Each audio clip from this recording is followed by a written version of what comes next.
Good morning, guys. It's another rainy day in Georgia. It's been raining for 2 days. There's a little break this morning, so Rocky and I are gonna, yes, it's a little humid too. We're gonna run up to Vogel and take a hike with the boys, and then I'm gonna go into Blairsville and possibly do a little shopping. So come on over to Vogel with us, and we'll show you what it's like. It's a lovely state park, and I'll tell you one thing. Georgia has the most amazing state parks anywhere. They take such good care of them, and they're really nice. So here we go. We are in the Jeep today, and we have Glacier and Tahoe. There's Tahoes! Yay! So the good thing about hiking when it's cooler out is what, honey? No snakes. Yay! No snakes. Go. Oh, thank you for the kisses. Here we go. We've already come to a screeching halt. We forgot our park pass. So one of the things we do for Georgia, even though we're only here for, 5-6 months out of the year or whatever, 4, we buy a state park pass for 2 reasons. One, because in the long run, it's a lot cheaper. We go there a lot. Vogel's right down the road. So every excuse we get, we go over there because we like that state park. And 2, if we're out and about, then we can stop at any state park. We already have a pass. And 3 is we want to support their parks. So we take that park pass with us wherever we go. And thankfully with Georgia, their park passes are transferable between vehicles, number 1. And number 2, it goes like in Wisconsin, ours is year to year. So if you buy a state park pass in December, at the end of December, you're buying a new one. It's weird. Here, it's that month of March through the next March, for example, because that's when we bought ours. So it's kind of cool. We just pulled in. We're about 4 miles, I believe, from Vogel. So we're nice and close. I don't know how many campers are going to be here. It'll be interesting to see. Because, up in Wisconsin, camping ends in October. And this, I don't know what they're doing there, but that whole thing was a parking lot, so I'm not quite sure what they're doing. And we're gonna park in here so we can go for a walk. There's actually quite a few people in the campground. Lots of the sites are really, really not level and more suited to a smaller RV. But there are some that are definitely big rig friendly, that's for sure. And there's a creek run along there, so there's a bunch that are creek side. This one here is a pull through, which is nice. And of course they have bathrooms and laundry and all the usual stuff. Kind of feel bad for all the people coming on the weekend, because it's not a good weekend unless you want to sit and watch movies or something. They also have tent only sites, and then they have a small section that only if you have a pop-up or a tent can you go there, because the sites are small and the road's real narrow. But that's actually kind of nice. Well, this one's interesting. What is that? That looks kind of cool. I've seen it with the bed tent part out the back and the front, but not out the side. It's a flyer. That's interesting. And then we're up here, and there's a bridge that goes across the river. And Pioneer Camping. And then there's tent sites up there.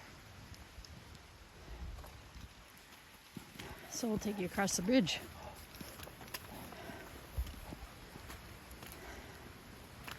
Take a peek at the river. And of course, Vogel has a lake that you can fish in. And there's a waterfall.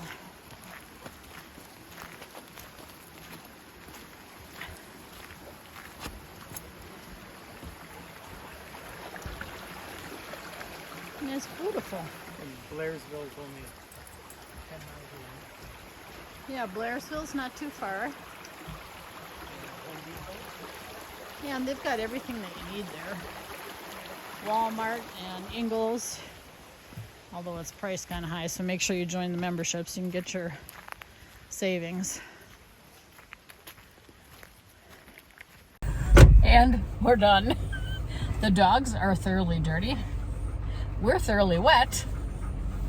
So we're gonna go up to Neil's Gap so that Rocky, if they're open, so that Rocky can look at their oboes. Is that what it is? Shoes? Maybe? Is it Vogel? I don't know. And we're back to the RV lot in Choey Stowy Falls. What are we gonna do for the rest of the day? Do you have plans, Rocky? You already did laundry. I rebolted my box down in the back of the truck. And I'm thinking about going to do some shopping in Blairsville because we're going to do punch board for Christmas with the kids. And I'll show you the decorations that we have out. Just a sec.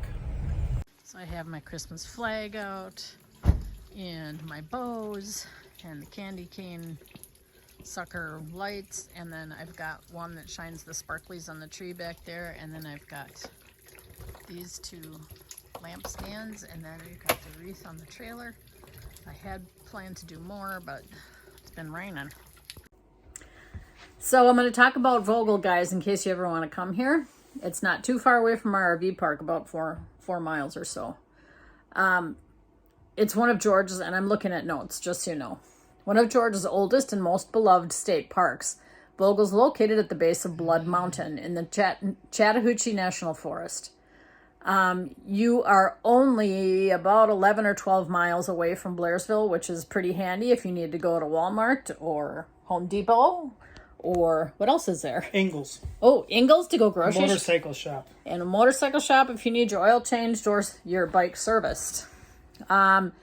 They have a few hiking trails that you can take. One is like 12.9 miles long, and that's out in the wilderness, and I think you might be able to hook up with the AT there. Oh, the Appalachian Trail. Let's see. There's cottages, campsites, and primitive backpacking sites. The 22-acre lake's open to non-motorized boats, so it's got a boat landing, but again, no motors. They've got many facilities, and the facilities were built by the CCC. And if you don't know what the CCC is, it's the Civilian Conservation Corps that, which president was responsible for that during the Depression? No, it wasn't Eisenhower. Anyway, I'll get my facts straight later. The Civilian Conservation Corps so that people would be employed and make some money during the Depression. So, as a matter of fact, by the lake was a really big parking lot. And what are they building there now? A building. What do they put in there? A new visitor center.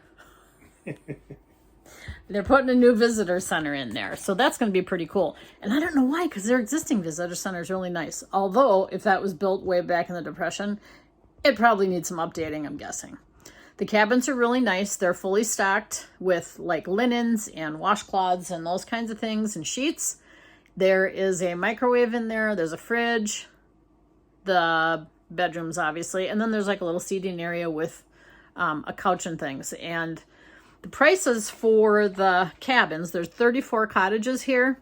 Ranges from $135 a night to $290. And I'm guessing $290 is the great big one that almost looks like a house that would probably sleep 12 or something like that. There are 90 campsites. All of them have electric and water. There's a few that have sewer, but I think that might be reserved for the camp hosts, if I'm not mistaken. They do have a dump station. The campsites range from 38 to 44 a night. So it's pretty reasonable. There are 18 tent-only sites, and those are $30 a night. There's a beach for swimming, which is really nice. Don't worry about alligators and stuff in the lake, because there's none. They do have armadillos up here, though. We've seen quite a few. Snakes. Snakes in the summer, yes, but that's the case anywhere in Georgia for the most part. There's lots of waterfalls and hiking nearby. So all you got to do is use all trails and look for all the waterfalls. And probably within a 2-hour drive from here, there's like 200 waterfalls that you can hike to. Some relatively short from the road and others that are longer. They have a boat launch for your non-motorized boat or kayak. And they have a little mini golf course. And the next time that we go there, we're going to play a round of mini golf. But it was a little wet, as you probably noticed. They also rent pedal boats. And they have a really nice playground for the kids. So the kiddos have something to do too. And even if you just want to walk through the campground itself, you'd get yourself a nice workout in, because to go to the waterfall is at the complete opposite end of the park. Probably, a mile? Maybe from one end to the Overall other? length is probably a mile. Yeah, so you can get a nice workout in. The waterfall isn't that long of a hike, maybe a couple 100 yards and that's it. But there is another trail that takes off from there that you can get a good workout on. And again, it's really close to Blairsville. Excuse me. If you want to get a pass to go and just do a day trip there, it's $5 for a day trip, day pass. And then if you want to do Georgia annual pass, it's $50, which, believe you me, is worth it. Then if you are in the military, it's $375 for a day pass. They give you a military discount, which is really nice. And for military, the annual is $37.50, so you get a discount for that too. Rocky and I, as I said, get an annual pass because we take day trips all the time when we're here, and we want to go visit the state parks, and then we've got our pass already. Plus, we want to support the parks here because we think they're wonderful. So if you get a chance, make sure that you get over to Vogel State Park. You won't be sorry, right? Right. It's one of our favorites. All right, guys. I'm Lori. He's... The other one. Rocky. And we are... Old. Well, we still can. Get out there and do it while you still can.